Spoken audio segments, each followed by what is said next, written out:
오늘은 이제 말씀을 통해서 저희가 위로를 받고 또 주님을 경험하기를 원합니다. 계속해서 저희가 누가복음 공부를 하고 있는데요. 오늘 말씀은 누가복음 22장 54절에서 62절입니다. 누가복음 22장 54절에서 62절 말씀이고요. 내가 그를 알지 못하노라 라는 제목으로 말씀을 나누기를 원합니다. 누가복음 22장 54절에서 62절인데요. 먼저 찾으셨으면 말씀을 제가 읽도록 하겠습니다. 예수를 잡아 끌고 대제사장의 집으로 들어갈새 베드로가 멀찍이 따라가니라. 사람들이 뜰 가운데 불을 피우고 함께 앉았는지라. 베드로도 그 가운데 앉았더니 한 여종이 베드로의 불빛을 향하여 앉은 것을 보고 주목하여 이르되 이 사람도 그와 함께 있었느니라 하니 베드로가 부인하여 이르되 이 여자여 내가 그를 알지 못하노라 하더라. 조금 후에 다른 사람이 보고 이르되 너도 그 도당이라 하거늘 베드로가 이르되 이 사람아 나는 아니로라 하더라. 한 시간쯤 있다가 또 한 사람이 장담하여 이르되 이는 갈릴리 사람이니 참으로 그와 함께 있었느니라. 베드로가 이르되 이 사람아 나는 내가 하는 말을 알지 못하노라 하고 아직 말하고 있을 때에 닭이 곧 울더라. 주께서 돌이켜 베드로를 보시니 베드로가 주의 말씀 곧 오늘 닭 울기 전에 내가 3번 나를 부인하리라 하심이 생각나서 밖에 나가서 심히 통곡하니라. 오늘 말씀은 이 베드로가 예수님을 3번 부인한 장면입니다. 오늘 이 말씀을 통해서 이 베드로처럼 우리도 이렇게 연약하구나라는 사실을 발견하기 원하고요. 이 베드로에게 예수님이 어떠한 사랑과 은혜를 베푸셨는지 다시 한번 생각해 보기를 원합니다. 지난주에 우리가 살펴본 것처럼 예수님은 목요일 저녁에 다락방에서 12제자와 함께 마지막 만찬을 나누셨습니다. 그리고 나서는 가룟 유다는 예수님을 팔기 위해서 먼저 빠져나갔고요. 나머지 11명을 데리고 예수님께서 이 예루살렘 성전 동편에 있는 겟세마네 동산, 제자들과 자주 함께 가셨던 그곳으로 기도하러 가셨습니다. 예수님은 자기 눈앞에 이제 닥칠 시험을 생각하실 때에 그 마음이 너무나 괴로웠었습니다. 내 마음이 심히 고민하여 죽게 되었다라고 제자들에게 말씀을 하셨고요.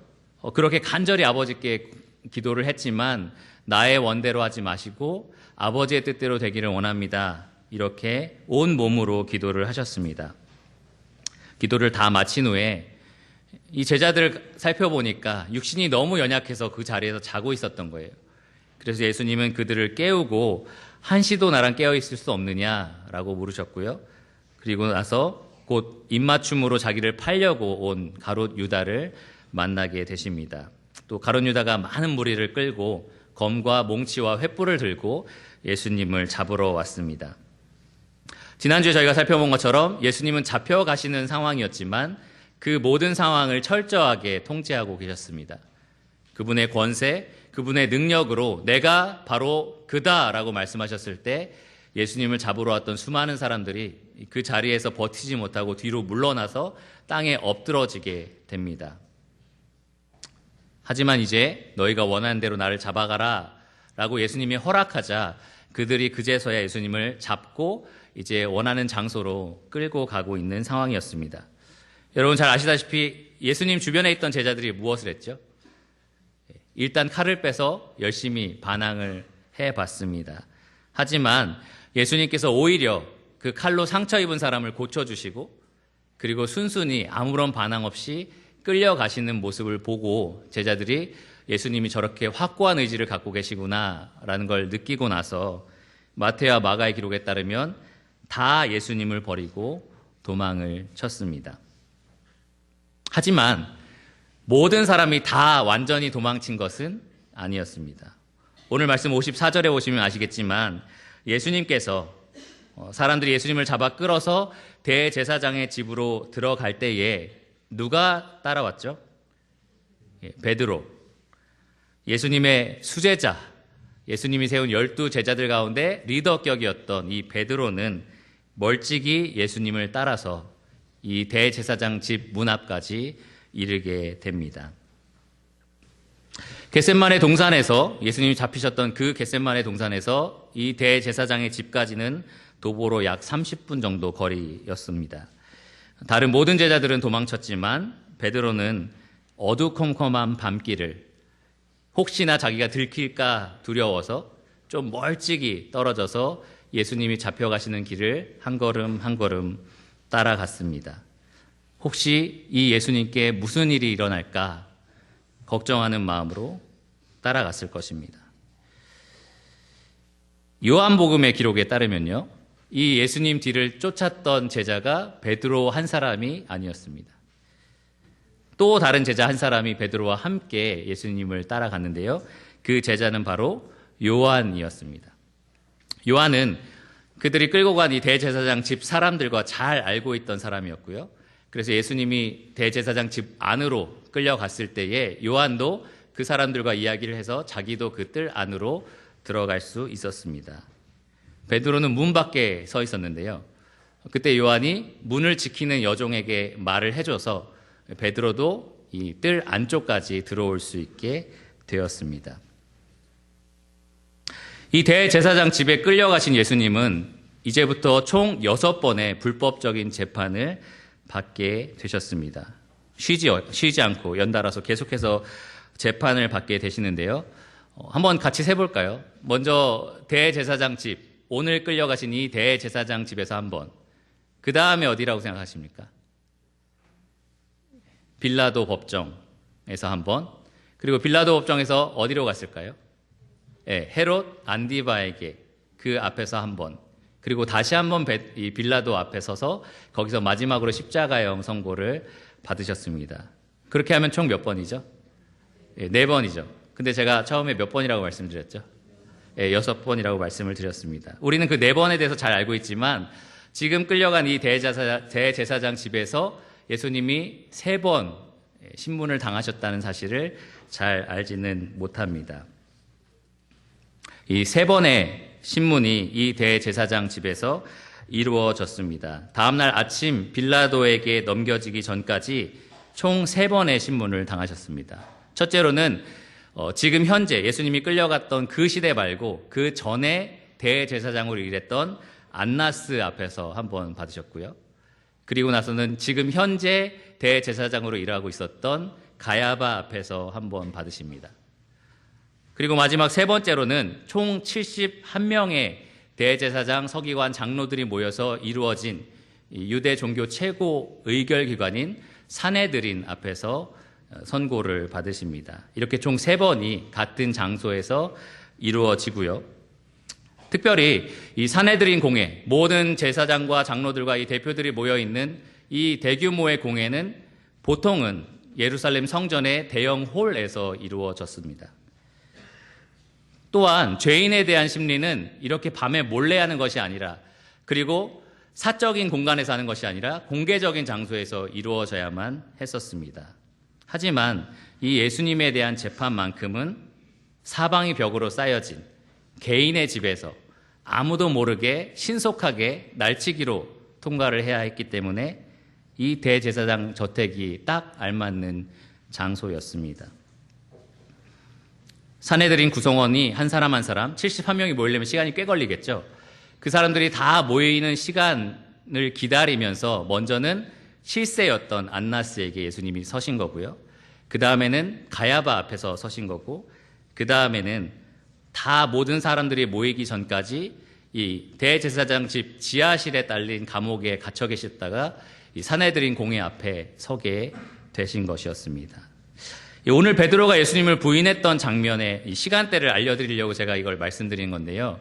예수님이 신문을 당하실 때, 특별히 첫 번째 안나스와 두 번째 가야바에게 신문을 받으실 때 베드로가 이 3번의 부인을 한 것으로 보입니다. 그럴 가능성이 가장 높습니다. 그래서 누가는 순차적으로 기록을 하면서 오늘 이 베드로의 부인 장면을 담고 나서 66절부터 날이 새매 백성의 장로들 곧 대제사장들과 서기관들이 모여서 예수를 그 공회로 끌어들여라고 기록을 합니다.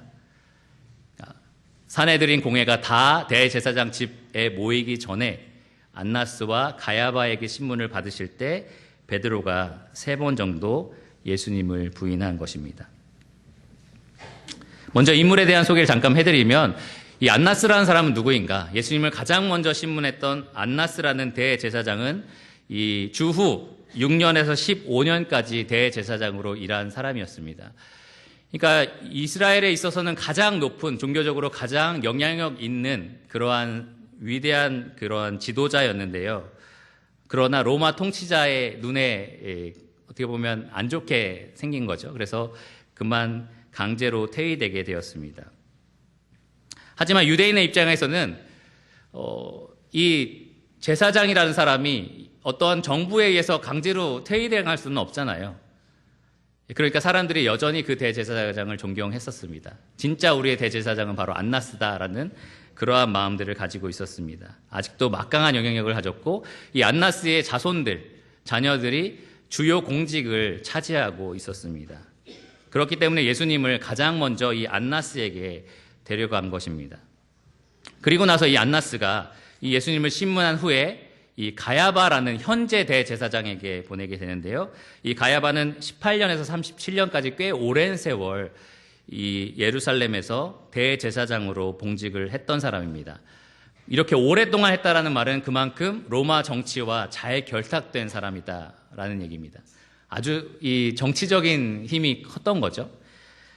그 사람은 사실 이 안나스, 처음에 말했던 그 안나스의 사위이기도 했습니다. 아마도 대제사장 가야바와 이 안나스의 저택은 서로 둘이 붙어 있거나 적어도 안뜰을 공유하는 하나의 구조로 이루어진 한 건물이었을 가능성이 높습니다. 그래서 그 모든 심리가 이루어지는 동안에 베드로는 하나의 뜰 안에서 예수님을 3번 부인할 수 있었을 겁니다. 이제 사람들이 예수님을 잡아다가 결박해서 먼저는 전 대제사장 안나스에게 끌고 갔고요. 베드로는 그 신문이 이루어지고 있는 건물의 안뜰에 지금 있었습니다. 6월절 기간인 봄이었고요. 밤에는 꽤 추운 날씨였기 때문에 사람들은 뜰 안에 불을 피우고 거기에서 몸을 녹이고 있었습니다. 그리고 베드로도 그 가운데 앉았습니다. 55절을 보시면 사람들이 뜰 가운데 불을 피우고 함께 앉았는지라 베드로도 그 가운데 앉았더니. 여기 불 가운데 모인 사람들 중에는 아주 많은 사람들이 이 겟세마네 동산에서 예수님을 잡았던 사람들, 이 결박하기 위해서 함께 투입된 이 대제사장과 서기관들의 종들이 아마 많이 있었을 겁니다. 성전 경비대 같은 무장한 군인들 거기에 있었을 수도 있고요. 그러한 사람들이 불을 피우면서 거기서 몸을 녹이고 있는 그때에 베드로도 그들 중에 한 사람으로 그 자리에 앉은 것입니다.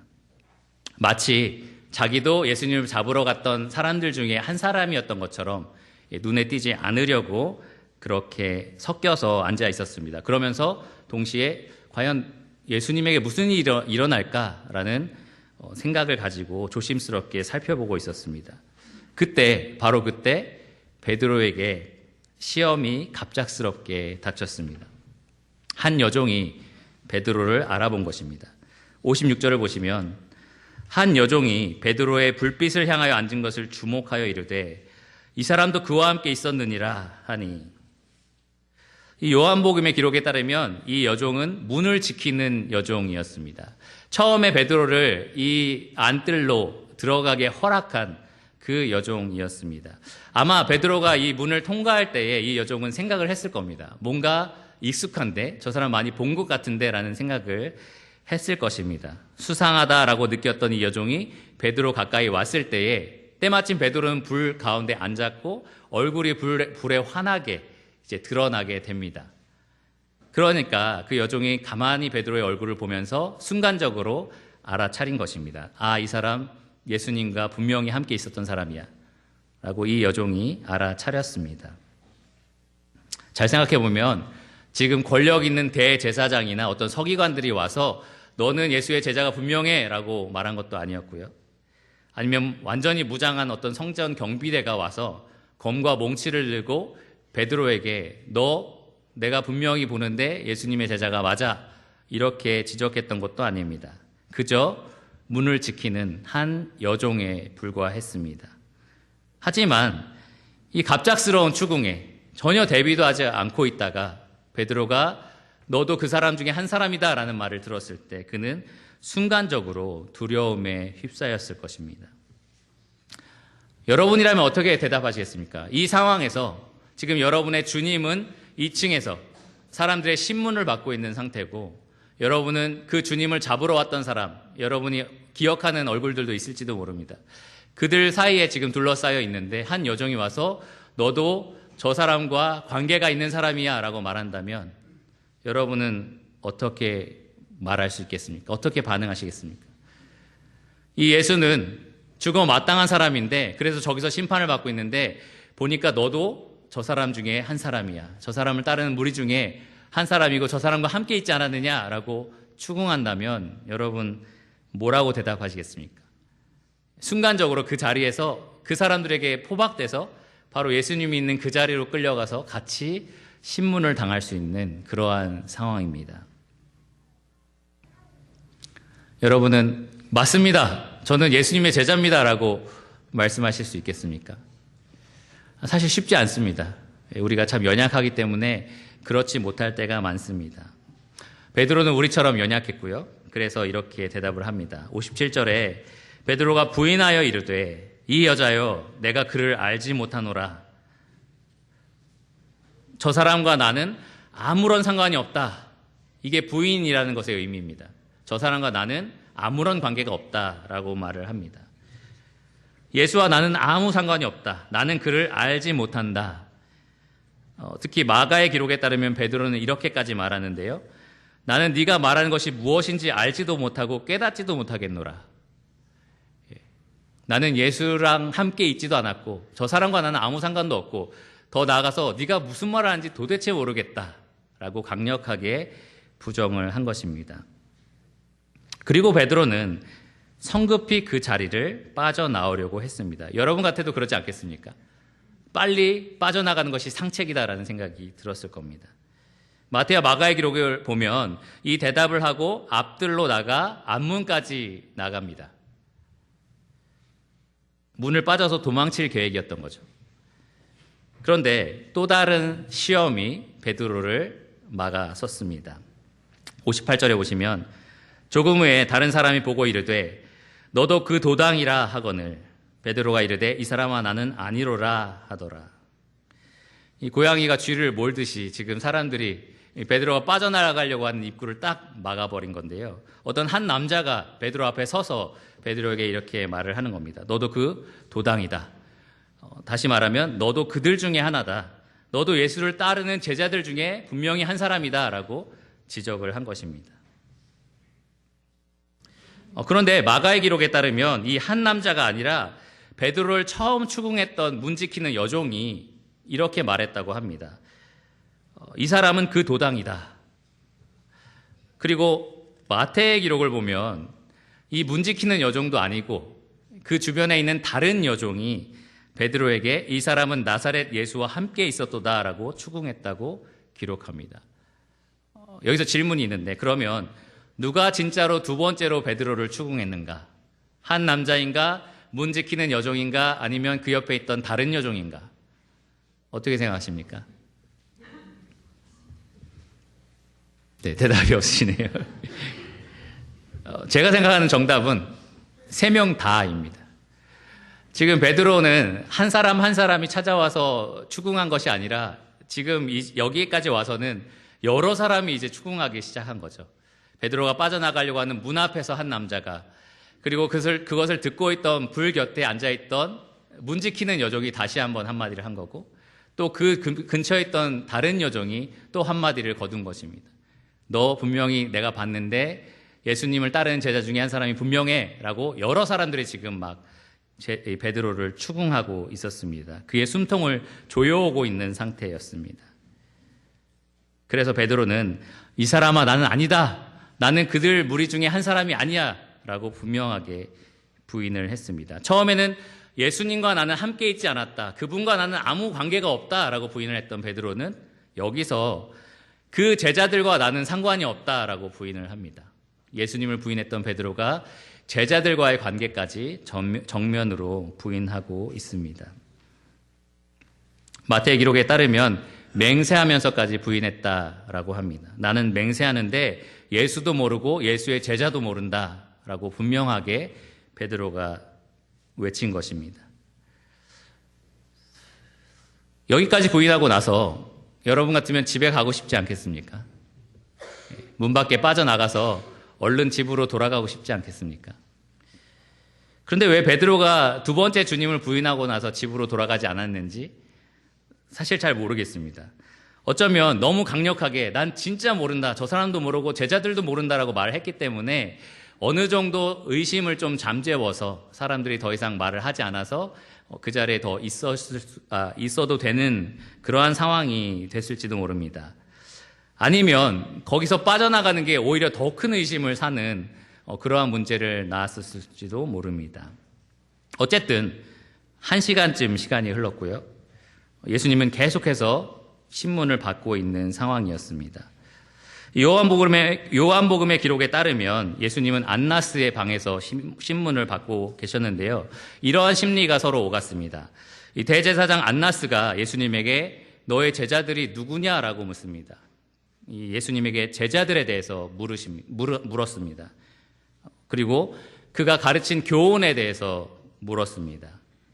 이유는 분명하죠. 예수님이 가르친 교훈들을 트집 잡아서 이 사람을 십자가형에 보내려고 하는, 어떤 거라도 지금 잡으려고 하는 그러한 의도가 있습니다. 예수님의 제자들에 대해서 물은 것은 예수님의 제자들을 모두 파악해서 예수뿐만 아니라 그를 따르는 모든 무리를 한꺼번에 제거하고 싶었기 때문입니다. 예수님은 그가 묻는 질문에 그대로 대답하지 않으시고요. 이렇게 말씀하셨습니다. 내가 드러내놓고 가르치지 않았느냐? 내가 성전에서 모두가 보는 앞에서 모두가 들을 수 있도록 가르치지 않았느냐? 너희가 듣지 않았느냐? 내가 무엇을 가르쳤는지 들은 사람에게 가서 직접 물어봐라. 이렇게 대답을 하셨습니다. 그때 대제사장의 종 하나가 예수님을 손으로 칩니다. 그리고 네가 대제사장에게 이렇게 대답하느냐? 너희가 참 대제사장한테 제대로 예의를 갖추지 못하겠느냐라고 하면서 예수님을 쳤습니다. 제가 예수님이라면 네가 지금 방금 친 사람이 산자와 죽은 자를 심판할 하나님이라는 것을 모르느냐라고 물을 것 같은데 예수님은 내가 바른 말을 했는데 왜 나를 치느냐라고 말씀을 하셨습니다. 이렇게 안나스는 예수님을 신문하는 그 방에서 어떻게든지 트집을 잡아서 예수님을 죽이려고 했고요. 그의 제자가 누구인지를 분명히 밝혀서 함께 그들을 제거하려고 했습니다. 하지만 예수님은 수치를 당하고 조롱을 당하고 매를 맞으면서도 아무런 비밀을 제공하지 않았습니다. 다른 말로 하면 이렇습니다. 예수님은 죽음에 넘겨지면서까지 베드로를 살리기 위해 베드로와 자기의 관계를 부인하고 계셨고, 밑에서 베드로는 죽음을 피하기 위해 예수님이 죽음에 넘겨지고 있는 그 순간에 자기와 예수님의 관계를 계속해서 부인하고 있었습니다. 이제 안나스는 예수님을 결박한 상태 그대로 가야바에게 보냈습니다. 그리고 그 직전에, 가야바에게 보내기 직전에 베드로가 세 번째로 시험을 당하는 장면이 나옵니다. 59절인데요. 1시간쯤 있다가 또 한 사람이 장담하여 이르되 이는 갈릴리 사람이니 참으로 그와 함께 있었느니라. 이 남자는 아주 확신에 차 있습니다. 베드로 분명히 갈릴리 사람이야 라는 확신에 차 있었는데요. 이 베드로의 말투를 보니까 갈릴리 사람인 거예요. 저도 이제 아내랑 거의 산지 10년이 됐는데 이제 사투리를 안 해도 되잖아요. 근데 이제 지금도 들으면 억양이 제가 느껴집니다. 그래서 이제 완전 표준말 쓰는 것 같지 않아? 라고 해도 제가 아니 여전히 쓰고 있어. 제가 이렇게 말할 때가 많은데요. 억양이라는 거 쉽게 고칠 수 없잖아요. 그렇죠. 베드로의 말투를 보니까 갈릴리 억양이 너무나 뚜렷한 겁니다. 그러니까 이 예수님과 관련이 없을 수가 없다라고 이 남자가 확신을 했던 겁니다. 뿐만 아니라 이 남자 한 사람만 이 베드로를 지금 추궁한 것이 아니라 마태와 마가의 기록에 따르면 곁에 서 있는 사람들이 베드로를 다 추궁을 합니다. 넌 진짜 갈릴리 사람인데, 넌 그들과 함께 있었는데 라고 계속해서 추궁을 합니다. 심지어 요한복음에 따르면 이 베드로를 추궁했던 사람 중에 한 사람은 이 대제사장의 종이었는데, 이 베드로에게 귀가 잘렸던 종 말고의 친척이었습니다. 그가 베드로에게 이렇게 묻습니다. 네가 그 사람과 함께 동산에 있는 것을 내가 보지 않았느냐? 눈으로 본 증인이 나타난 거죠. 이제 완전히 궁지에 몰린 겁니다. 어떻게 베드로가 여기서 빠져나올 수 있을까요? 한 가지 방법밖에 없습니다. 최대한 크게, 큰 목소리로, 최대한 강력하게, 그리고 최대한 확신에 찬 목소리로 확실하게 부인을 해야만 이 상황을 빠져나갈 수 있었습니다. 그래서 이렇게 대답을 합니다. 60절에 베드로가 이르되 이 사람아 나는 네가 하는 말을 알지 못하노라. 마태와 마가의 기록에 따르면 베드로는 저주하면서 또 맹세하면서 이렇게 말합니다. 나는 너희가 말하는 이 사람을 알지 못하노라. 예수라는 표현도 쓰지 않고 나사렛 예수라는 표현을 그들이 썼는데요. 베드로는 그 말을 쓰는 것도 두려워하고 멀찍이 자기와 전혀 관계가 없는 사람처럼 너희가 말하는 그 사람이라고 표현을 하고요. 그리고 나는 그 사람을 절대로 알지 못한다. 이렇게 강력하게 부인을 합니다. 저주하면서 맹세하면서 예수님과 나는 아무런 관계가 없다라고 몸부리치듯 부인한 것입니다. 바로 베드로가 이 말을 하는 그때에 두 가지 일이 생겼는데요. 그 두 가지 일이 베드로의 마음을 무너뜨리게 했습니다. 첫 번째로 일어난 일은 60절 하반절에 나오는데요. 베드로가 이르되 이 사람아 나는 네가 하는 말을 알지 못하노라고 아직 말하고 있을 때에, 아직 그 말을 하고 있는 그때에 닭이 곧 울더라. 여러분, 새벽에 알람 맞춰놓고 아무리 아름답고 조용한 알람을 맞춰놔도 새벽에 그 알람이 울리면 화들짝 놀라서 깬 적 있지 않으십니까? 마치 그런 것처럼 이 도망치듯이 계속해서 예수님과의 관계를 부인하던 베드로에게 알람이 울렸습니다.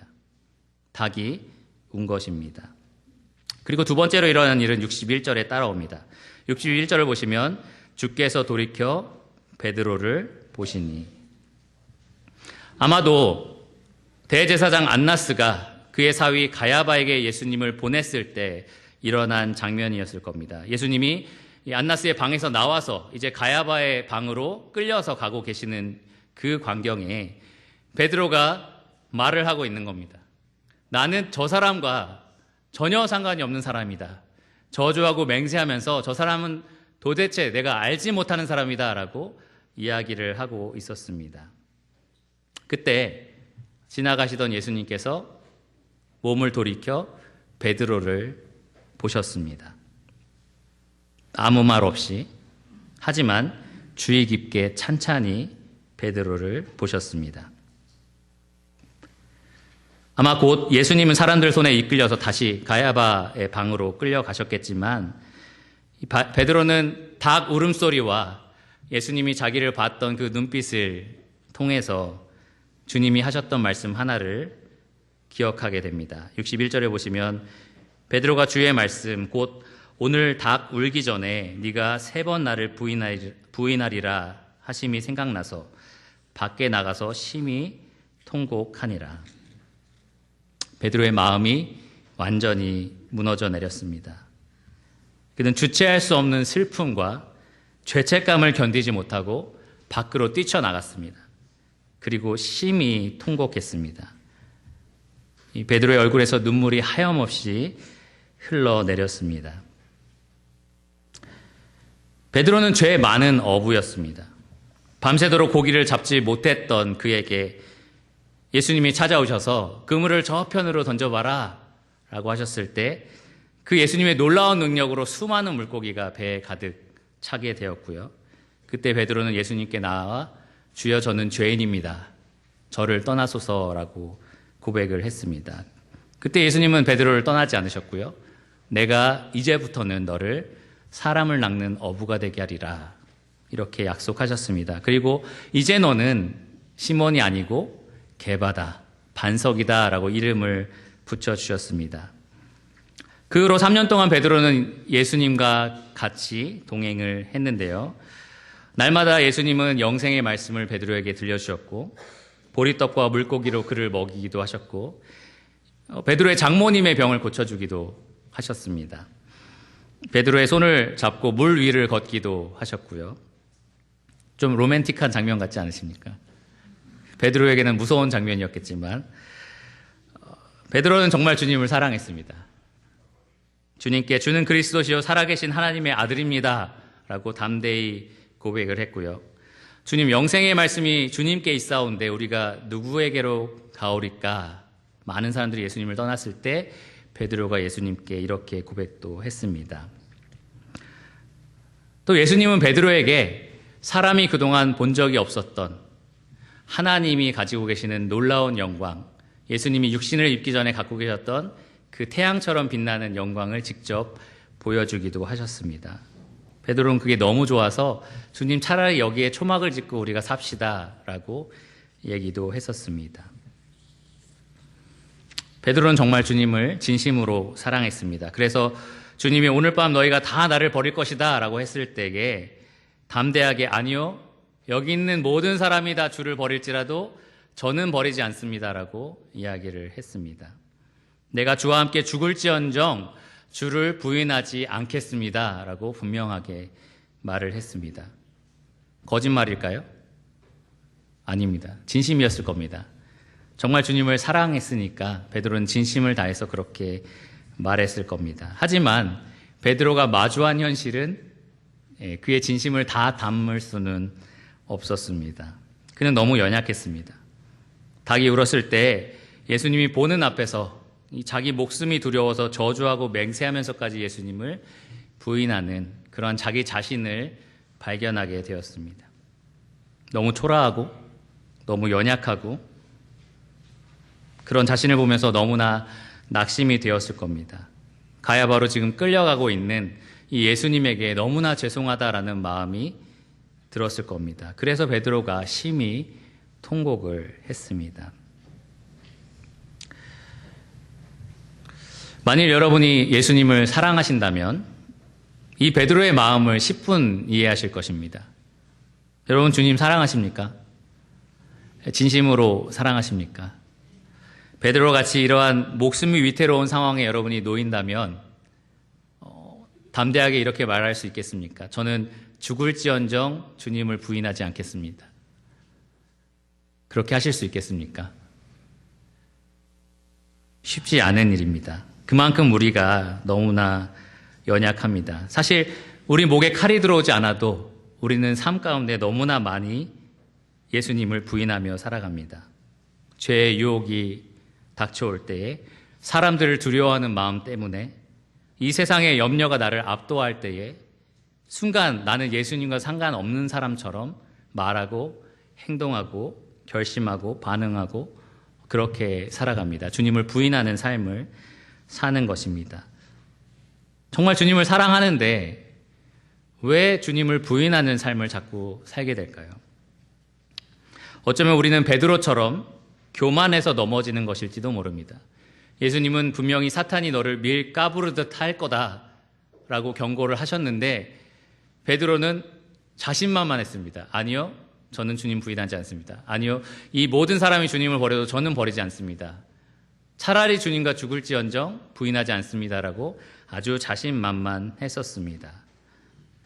선줄로 알고 넘어질까 두려워하지 않았던 것입니다. 또 어쩌면 우리는 이 베드로처럼 하나님께 의지하고 하나님께 기도하는 삶을 살지 않아서 넘어질 수도 있습니다. 예수님이 깨어 있어라, 시험에 들지 않게 기도하라 라고 겟세마네 동산에서 여러 번 말씀하셨지만 베드로는 육신이 약하여 잠에 들고 말았습니다. 하나님을 의지 않고 시험을 맞닥뜨렸을 때 많은 사람들이 넘어질 수밖에 없습니다. 우리가 예수님을 부인하는 삶을 계속해서 살다 보면, 시험에 넘어지는 삶을 반복하다 보면 그때마다 내가 예수님을 이렇게 사랑한다고 말하면서 이것밖에 안 되는구나 라는 현실을 발견하면서 결국은 자포자기한 삶을 살게 됩니다. 이런 내가 도대체 어떻게 예수님을 위해서 더 살 수 있겠어? 어떻게 내가 그분의 얼굴을 다시 볼 수 있겠어? 나는 이런 사람이고 또 넘어질 게 분명한데 내가 얼마나 주님을 위해서 살 수 있겠어? 이런 자포자기한 마음을 가지고 살아갑니다. 이 교회에서 어떤 많은 일을 하든지 상관없이요. 그냥 그 일을 하고는 있지만 그렇게 주님을 위해서 주님을 사랑하는 마음으로 전심으로 다하지 못하게 됩니다. 나는 나에게도 실망스럽고 주님에게도 실망스러운 존재이기 때문입니다. 사실 모든 매너리즘의 핵심에는 이것이 있습니다. 매너리즘에 빠진 우리의 마음, 그 기본적으로 이와 같습니다. 주님을 정말로 사랑하지만 내가 너무 실망스러운 거고요. 이 주님께서도 내가 하는 모든 일에 그렇게까지 기뻐하지 않으실 거다라는 마음이 자리 잡고 있습니다. 아마 베드로의 마음이 이 마지막으로 심히 통곡하고 나서 베드로의 마음이 그랬던 것 같습니다. 그래서 베드로는 나중에 부활하신 예수님을 직접 보고 그리고 그 기쁨을 만끽하면서도 그 이후에 다시 업으로 돌아가려고 생각을 합니다. 왜 그랬을까요? 자기 자신을 볼 때 자기는 자격 미달이라는 겁니다. 예수님을 진짜 사랑하긴 하는데 예수님의 제자로서 자기는 형편없다라고 생각을 한 겁니다. 그래서 부활하신 주님을 만났음에도 나는 고기 잡으러 갈 거야 라고 결정을 합니다. 여러분 모두 잘 아시는 얘기, 요한복음 21장에 나오는 이야기인데요. 베드로가 여러 제자들과 함께 고기를 잡으러 다시 돌아가게 되는데 아마 3년 동안 그물을 놓고 살아서 있는지 밤새도록 고기를 잡는데 한 마리도 잡지 못합니다. 날이 새어갈 때에 바닷가에 한 사람이 서 있는 것을 보는데요. 누굴까요? 네, 예수님입니다. 그가 이렇게 외쳤습니다. 그물을 배 오른편에 던져라. 그리하면 잡으리라. 그 한마디에 순종했을 때 그물을 들 수 없을 정도로 많은 물고기가 잡혔고요. 옆에 있던 요한이 베드로에게 말합니다. 주님이시다. 무슨 말이 더 필요할까요, 베드로에게? 베드로가 자기의 연약함을 생각한다면 머뭇거리고 망설일 수도 있습니다. 근데 지금 주님께서 베드로를 부르신 장면, 굉장히 어디서 많이 본 장면입니다. 처음으로 주님께서 베드로를 찾아오셨을 때, 밤새도록 물고기를 잡지 못했던 그때에 주님이 찾아오셔서 많은 물고기를 잡게 하시고 이제 내가 너를 사람 낚는 어부가 되게 하리라 라고 말씀하셨던 그 장면을 예수님이 다시 한번 베드로에게 보여주십니다. 똑같은 모습으로 베드로를 다시 한번 부르고 계십니다. 그래서 베드로는 자기의 진심 어린 그 사랑을 가지고 바다로 풍덩 뛰어듭니다. 연약하지만 자기는 온전하지 않지만 나를 이렇게까지 사랑하시고 부르시는 그 주님을 향해서 빨리 달려가기를 원했던 것입니다. 주님은 생선을 구워서 아침을 준비하셨고요. 제자들과 함께 아침을 맛있게 먹었습니다. 그리고 먹고 나서 소화가 다 되고 하셨는지 모르겠는데요. 이러한 질문을 베드로에게 하셨습니다. 요한의 아들 시몬아, 네가 이 사람들보다 나를 더 사랑하느냐? 저는 베드로라면 말문이 막혔을 것 같습니다. 아마 머릿속에 이러한 자기가 엄청 힘줘서 했던 말이 생각날 겁니다. 주님, 이 모든 사람들이 다 주님을 부인하더라도 저는 주님을 사랑하니까 저는 부인하지 않겠습니다. 근데 지금 예수님이 역으로 질문을 하십니다. 이 모든 사람보다 네가 나를 사랑하느냐? 가시처럼 마음에 걸려있던 그러한 질문이었을 겁니다. 하지만 베드로는 담대하게 자기의 진심을 고백합니다. 주님, 그렇습니다. 주님이 아십니다. 제가 주님을 정말로 사랑합니다. 다시 한번 주님이 물으셨습니다. 요한의 아들 시몬아, 네가 나를 사랑하느냐? 세 번째 물으셨을 때 베드로가 근심에 빠집니다. 왜 그랬을까요? 왜 세 번 물으실까요? 자기가 예수님을 몇 번 부인했는데, 세 번 부인했는데 왜 세 번이나 나에게 동일하게 물으실까? 아마 베드로의 귀에 닭 울음소리가 들리는 것 같은 그러한 생각을 했을지도 모릅니다. 자기가 심히 통곡하면서 울었던 그날 밤 기억이 거꾸로 솟아서 이렇게 들었을지도 모르겠습니다. 그때 베드로가 진심으로 주님께 이렇게 고백을 합니다. 주님은 모든 것을 아시지 않습니까? 제가 말하지 않아도 저의 진심을 다 알고 계시지 않습니까? 저는 연약하지만 제가 주님을 사랑하는 줄을, 이 마음의 진심이라는 것을 주님이 아십니다. 주님은 정말 베드로의 진심을 아셨습니다. 완벽하지 않지만 주님을 향해서 진심을 담은 사랑을 가지고 있다는 것을 예수님은 알고 계셨습니다. 그래서 베드로에게 다시 한번 소명을 일러주십니다. 내 양을 먹여라. 내 양을 쳐라. 내 양을 먹여라. 그리스도의 사랑과 그리스도의 능력이 베드로를 다시 한번 사람 낚는 어부가 되게 하십니다. 사도행전의 기록에 따르면 성령의 능력을 받은 이 베드로가 옥에도 갇히고 사람들의 핍박을 당하기도 하고 목숨의 위협도 당하는데요. 아주 담대하게 어디서든 이 예수가 바로 그리스도다라고 확실하게 선포를 합니다. 가는 곳곳마다 형제들을 굳게 세우고요. 믿지 않는 사람들을 주님께로 인도하는 그런 담대한 사역을 감당합니다. 또 전승에 따르면 베드로는 그가 부인했던 십자가의 길을 결국은 따르게 됩니다. 자기의 삶을 십자가에서 자기의 사랑하는 주님처럼 마치게 됩니다. 예수님처럼 심한 매질을 당한 후에 십자가에 달려서 죽음을 맞이하는데요. 이 베드로는 특이하게도 똑같이 예수님처럼 매달려 있고 싶지 않다라고 요구를 합니다.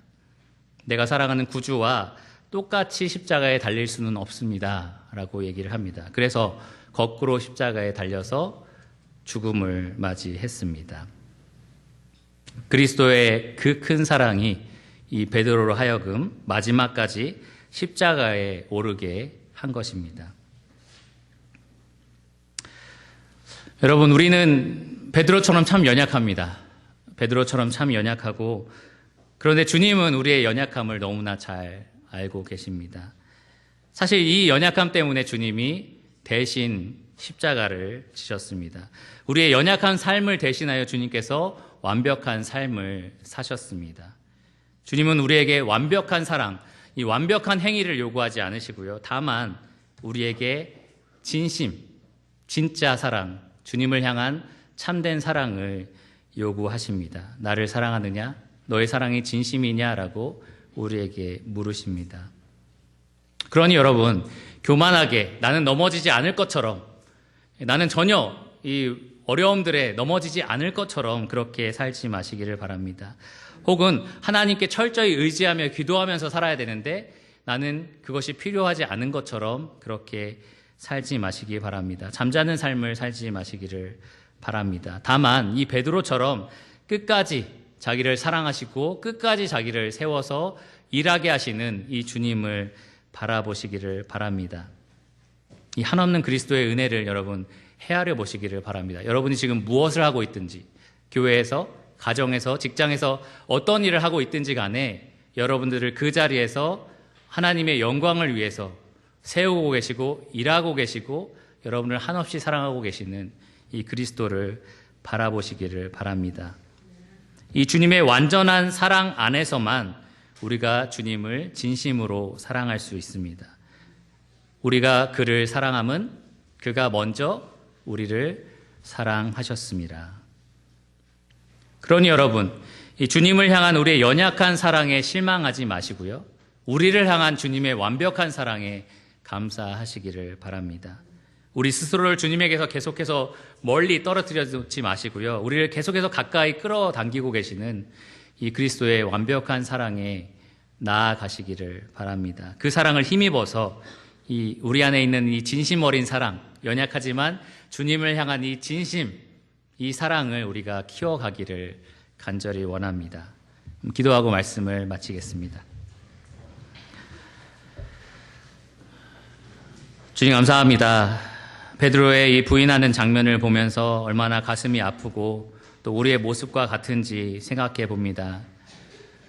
주님 또한 이 베드로의 연약한 모습을 바라보시면서 주님께서 또 얼마나 큰 사랑과 은혜를 베풀어 주셨는지 우리가 보게 됩니다.